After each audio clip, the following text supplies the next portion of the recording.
اس وقت اس کی عمر 27 سال تھی۔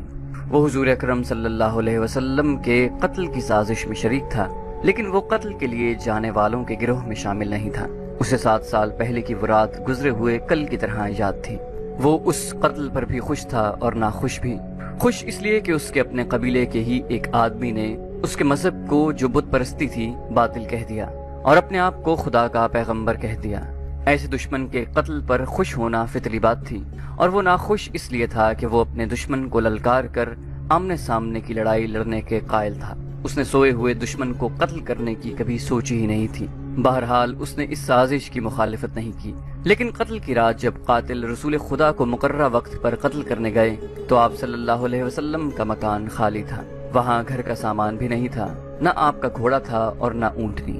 قریش اس امید پر سوئے ہوئے تھے کہ صبح انہیں خوشخبری ملے گی کہ ان کے مذہب کو جھٹلانے اور انہیں اپنے نئے مذہب کی طرف بلانے والا قتل ہو گیا ہے، مگر صبح وہ ایک دوسرے کو مایوسی کے عالم میں دیکھ رہے تھے۔ پھر وہ سرگوشیوں میں ایک دوسرے سے پوچھنے لگے، محمد کہاں گیا؟ رسول خدا صلی اللہ علیہ وسلم قتل کے وقت سے بہت پہلے اپنے قتل کی سازش سے آگاہ ہو کر مدینے کو ہجرت کر گئے تھے۔ صبح تک آپ صلی اللہ علیہ وسلم بہت دور نکل گئے تھے۔ خالد کے ذہن سے یادیں پھوٹتی چلی آ رہی تھی۔ ذہن پیچھے ہی پیچھے ہٹتے ہٹتے 16 برس دور جا نکلا۔ 613 عیسوی کی ایک شام رسول کریم صلی اللہ علیہ وسلم نے قریش کے چند ایک سرکردہ افراد کو اپنے ہاں کھانے پر مدعو کیا۔ کھانے کے بعد رسول کریم صلی اللہ علیہ وسلم نے اپنے مہمانوں سے کہا، اے بنی عبد المطلب، میں تمہارے سامنے جو تحفہ پیش کرنے لگا ہوں وہ عرب کا کوئی اور شخص پیش نہیں کر سکتا، اس لیے کہ اللہ نے مجھے منتخب کیا ہے۔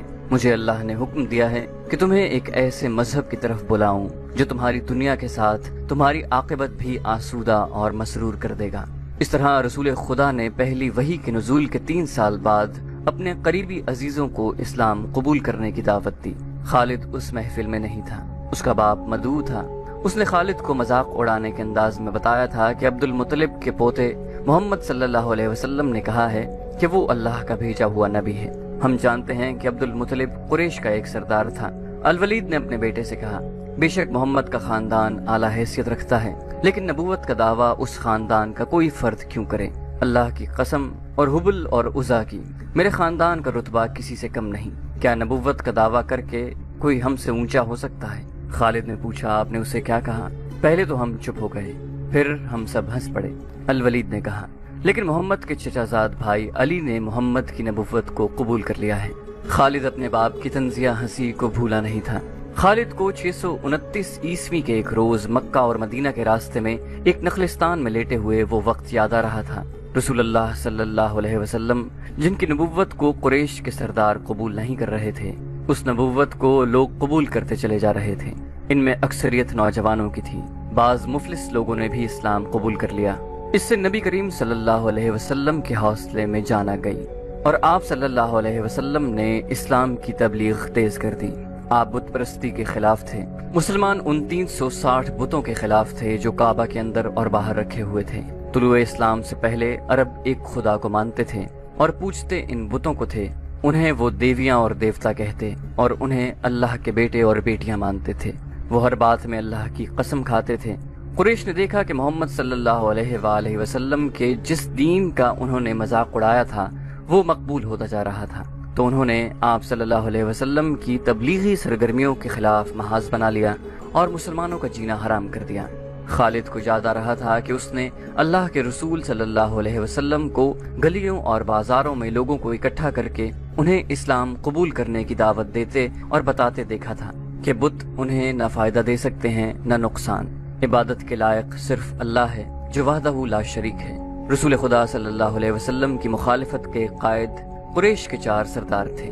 ایک تو خالد کا باپ الولید تھا، دوسرا نبی کریم صلی اللہ علیہ وسلم کا اپنا چچا ابو لہب تھا، تیسرا ابو سفیان اور چوتھا ابو الحکم تھا جو خالد کا چچا زاد بھائی تھا۔ مسلمانوں پر سب سے زیادہ ظلم اور تشدد اسی شخص نے کیا تھا۔ وہ جہالت کی حد تک کینہ پرور اور مسلم کش تھا، اسی لیے مسلم اسے ابو جہل کہتے تھے۔ یہ نام اتنا عام ہوا کہ لوگ جیسے اس کا اصل نام بھول ہی گئے ہوں۔ تاریخ نے بھی اس پستہ قد، بھینگے اور لوہے کی طرح مضبوط آدمی کو ابو جہل کے نام سے ہی یاد رکھا ہے۔ خالد کو یہ یادیں پریشان کرنے لگیں، شاید شرمسار بھی۔ قریش کے لوگوں نے رسول خدا صلی اللہ علیہ وسلم کے گھر میں کئی بار غلاظت پھینکی تھی۔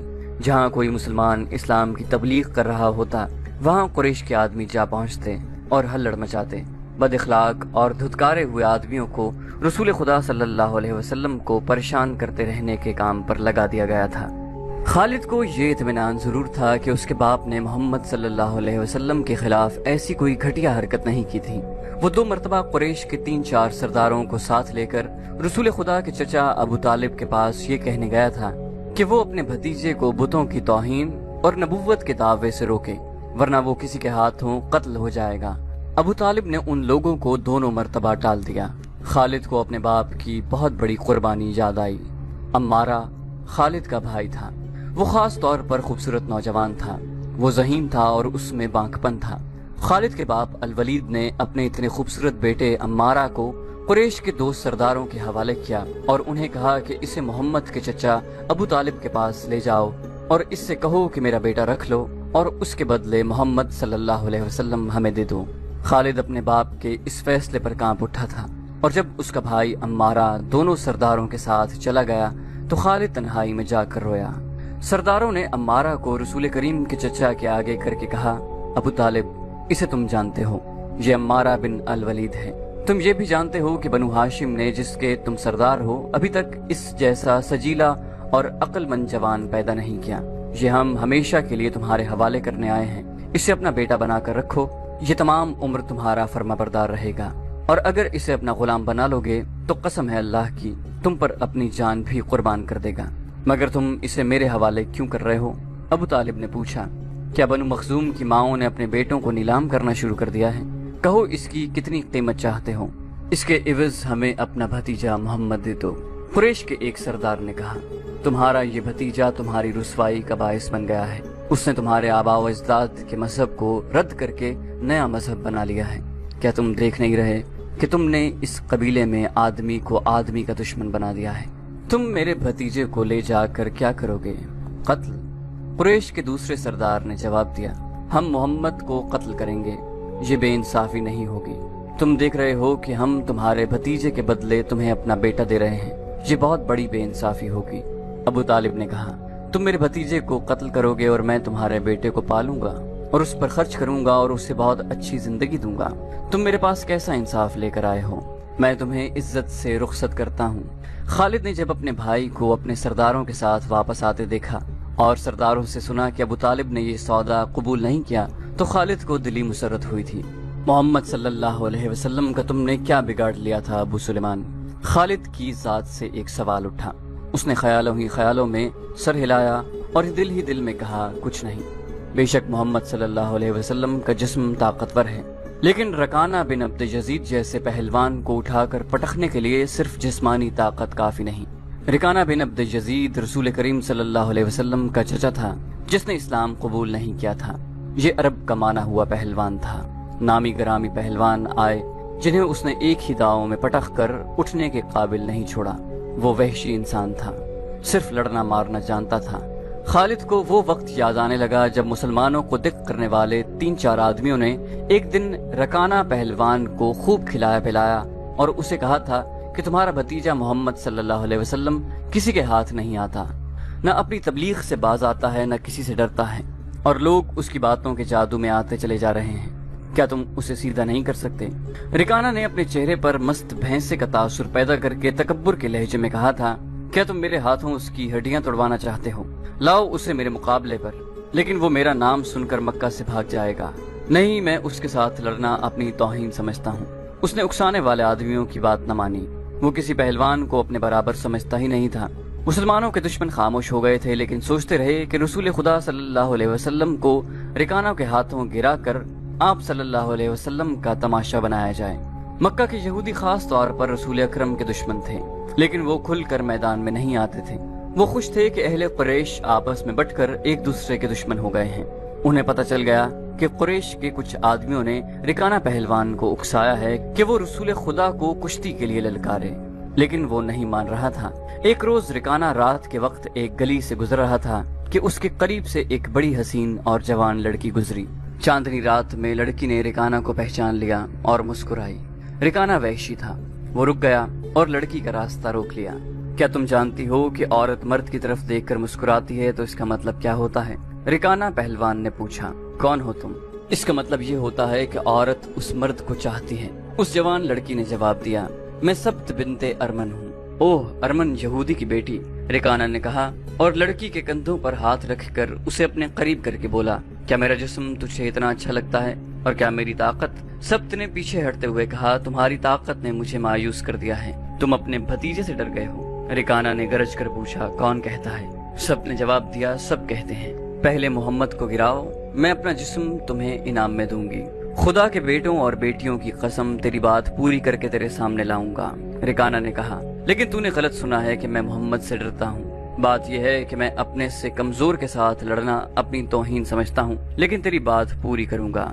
مشہور مورخ ابن حشام نے لکھا ہے کہ رسول کریم صلی اللہ علیہ وآلہ وسلم نے خود رکانہ پہلوان کو کشتی کے لیے للکارا تھا، لیکن دوسرے مورخ ابن الاسیر نے جو شہادت پیش کی ہے وہ صحیح ہے کہ رکانہ نے محمد صلی اللہ علیہ وسلم کو کشتی کے لیے للکارا اور اس نے کہا تھا، میرے بھائی کے بیٹے، تم بڑے دل اور بڑی جرت والے آدمی ہو۔ میں یہ بھی جانتا ہوں کہ تم جھوٹ بولنے سے نفرت کرتے ہو، لیکن مرد کی جرت اور صداقت کا پتہ اکھاڑے میں چلتا ہے۔ آؤ میرے مقابلے میں اکھاڑے میں اترو، اگر مجھے گرا لو تو میں تمہیں اللہ کا بھیجا ہوا نبی مان لوں گا، اللہ کی قسم تمہارا مذہب قبول کر لوں گا، لیکن یہ ایک بھتیجے اور چچا کی کشتی نہیں ہوگی۔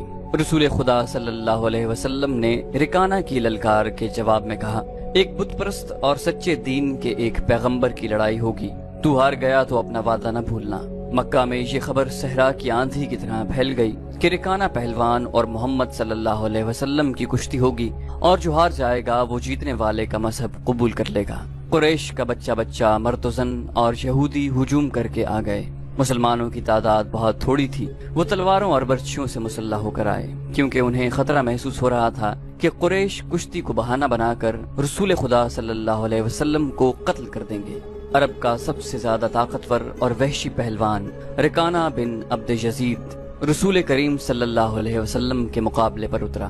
اس نے رسول خدا پر تنزیہ نظر ڈالی اور آپ صلی اللہ علیہ وسلم پر پھپتی کسی۔ آپ صلی اللہ علیہ وسلم مکمل خاموشی اور اطمینان سے رکانہ کی آنکھوں میں آنکھیں ڈال کر دیکھتے رہے کہ وہ بے خبری میں کچھ داؤ نہ کھیل جائے۔ رکانہ آپ کے ارد گرد یوں گھوما جیسے شیر اپنے شکار کے ارد گرد گھوم گیا ہو اور اب اسے کھا جائے گا۔ ہجوم رسول اکرم صلی اللہ علیہ وسلم کا مذاق اڑا رہا تھا۔ مسلمان خاموش تھے، وہ دل ہی دل میں اللہ کو یاد کر رہے تھے۔ انہوں نے اپنی تلوار کے دستوں پر ہاتھ رکھے ہوئے تھے، پھر نہ جانے کیا ہوا۔ رسول اکرم صلی اللہ علیہ وسلم نے کیا داؤ کھیلا؟ ابن الاسیر کہتا ہے کہ آپ صلی اللہ علیہ وسلم نے رکانہ کو اٹھا کر زمین پر پٹخ دیا۔ رکانہ زخمی شیر کی طرح اٹھا اور غرا کر آپ صلی اللہ علیہ وسلم پر حملہ آور ہوا۔ آپ صلی اللہ علیہ وسلم نے پھر وہی داؤ کھیلا اور اسے پٹخ دیا۔ وہ اٹھا تو آپ نے اسے تیسری بار پٹخا۔ بھاری بھرکم جسم 3 بار پٹخا گیا تو کشتی جاری رکھنے کے قابل نہ رہا۔ رکانہ سر جھکا کر اکھاڑے سے نکل گیا۔ ہجوم پر سناٹا طاری ہو گیا اور مسلمان ننگی تلواریں اور برچھیاں ہوا میں لہرا لہرا اور اچھال اچھال کر نعرے لگا رہے تھے۔ رسول اللہ صلی اللہ علیہ وسلم نے للکار کر کہا، چچا رکانہ، اپنا وعدہ پورا کر اور یہی اعلان کر کہ آج سے تو مسلمان ہے۔ رکانہ نے قبول اسلام سے صاف انکار کر دیا تھا۔ خالد نے نخلستان میں لیٹے لیٹے اپنے آپ سے کہا، یہ طاقت جسمانی نہیں تھی۔ رکانہ کو یوں 3 بار پٹخنا تو دور کی بات ہے، اسے کوئی پچھاڑ بھی نہیں سکتا تھا۔ رسول اکرم صلی اللہ علیہ وسلم کا تصور خالد کے ذہن میں نکھر آیا۔ وہ آپ صلی اللہ علیہ وسلم کو اچھی طرح سے جانتا تھا، لیکن اب وہ محسوس کر رہا تھا جیسے وہ محمد صلی اللہ علیہ وسلم کوئی اور تھے جنہیں وہ بچپن سے جانتا تھا۔ اس کے بعد آپ صلی اللہ علیہ وسلم نے جو رخ اختیار کیا تھا اس میں خالد آپ صلی اللہ علیہ وسلم کو نہیں پہچانتا تھا۔ نبوت کے دعوے کے بعد خالد کی آپ صلی اللہ علیہ وسلم کے ساتھ بول چال بند ہو گئی تھی۔ وہ آپ کے ساتھ 2 ہاتھ کرنا چاہتا تھا، لیکن وہ رکانہ کی طرح پہلوان نہیں تھا۔ وہ میدان جنگ میں لڑنے والا اور لڑنے والوں کی قیادت کرنے والا جنگجو تھا، لیکن اس وقت مسلمان فوج کی صورت میں لڑنے کے قابل نہیں تھے۔ سبسکرپشن کے بٹن کو دبائیے اور بیل آئیکن پر کلک کیجیے تاکہ آپ کو تمام ویڈیوز فوراً ملتی رہیں، اور ویڈیو پسند آنے کی صورت میں اسے لائک، شیئر اور